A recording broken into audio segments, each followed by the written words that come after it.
சென்னை சத்தியமூர்த்தி பவன் வளாகத்தில் காங்கிரஸ் கட்சியினர் இருதரப்பாக பிரிந்து கைகலப்பில் ஈடுபட்டனர். சத்தியமூர்த்தி பவன் வளாகத்தில் காங்கிரசார் இடையே மோதல் ஏற்பட்டிருக்கிறது. கூடுதல் விவரங்களை செய்தியாளர் ஜெபர்சன் வழங்க கேட்கலாம். ஜெபர்சன், வணக்கம். இந்த மோதல் சம்பவம் குறித்து மேலும் சொல்லுங்க.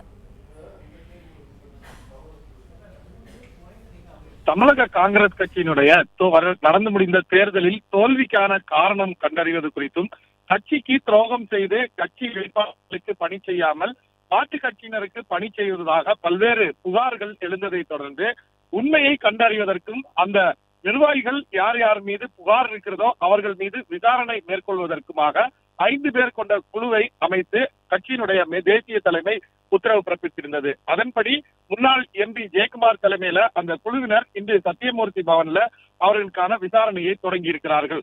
ஒவ்வொரு மாவட்டமாக தொடர்ந்து அந்த விசாரணையை நடத்தி வரக்கூடிய அந்த குழுவினர் இன்று வடசென்னை கிழக்கு மாவட்ட சார்பில் அவர்களுக்கு அழைப்பு விடுக்கப்பட்டு புகார் தொடர்பாக அவர்களை விசாரணைக்கு அழைத்திருந்தார்கள். விசாரணைக்கு வந்த ஏற்கனவே வடசென்னை கிழக்கு மாவட்ட தலைவராக இருந்த திரவியம் மற்றும் தற்போதைய புதிதாக நியமிக்கப்பட்டிருக்கக்கூடிய மாவட்ட தலைவர் மதர்மாகனி ஆகியோர் ஆதரவாளர்களுடன் அங்கு வருகை தந்திருந்தார்கள்.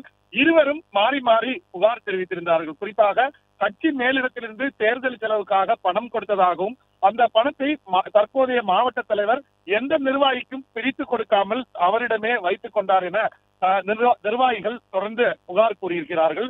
இந்த புகார்கள் கூறிவிட்டு வெளியே வந்ததும் அரசல் புரசலாக அவர்களுக்குள்ளாக அந்த பேச்சு கைகலப்பாக மாறி இருக்கிறது. ஒரு கட்டத்துல தள்ளுமுள்ளாக இருந்தது, அடிதடி ஏற்படக்கூடிய நிலை உருவானது. அங்கிருந்த அருகாமையில் இருந்த காவல்துறையினர் மற்றும் அங்கிருந்த கட்சியினர் மாவட்டத்தை சார்ந்த கட்சியினர் அவர்களை சமாதானம் செய்து அங்கிருந்து அனுப்பி வைத்திருக்கிறார்கள். இன்றுதான் அந்த விசாரணையானது தொடங்கி இருக்கிறது. இன்னமும் இருக்கக்கூடிய ஒட்டுமொத்த அனைத்து மாவட்டங்களிலையும் இந்த விசாரணை முன்னெடுக்க இருக்கிறார்கள். ஏற்கனவே அக்கட்சியினுடைய எம்பி ஜோதிமணி உரிய விசாரணை மேற்கொண்டு அறிக்கையை சமர்ப்பித்து அவர்கள் மீது நடவடிக்கைகளை எடுக்க வேண்டும் என்று தெரிவித்திருக்கக்கூடிய நிலையில முதல் மாவட்டமாக வந்து அந்த விசாரணைக்கு ஆஜரான மாவட்ட தலைவர்கள், முன்னாள் மாவட்ட நிர்வாகிகள் ஆகியோரிடம் கைகலப்பு ஏற்பட்டிருக்கக்கூடிய சம்பவம் காங்கிரஸ் வட்டாரத்தில் பெரும் பரபரப்பை ஏற்படுத்தி இருக்கிறது. பிளே ஸ்டோர் மற்றும் ஆப் ஸ்டோரில் இருந்து பாலிமர் செயலியை QR கோடு மூலம் பதிவிறக்கம் செய்யுங்கள். செய்திகளை உடனுக்குடன் பெறுங்கள்.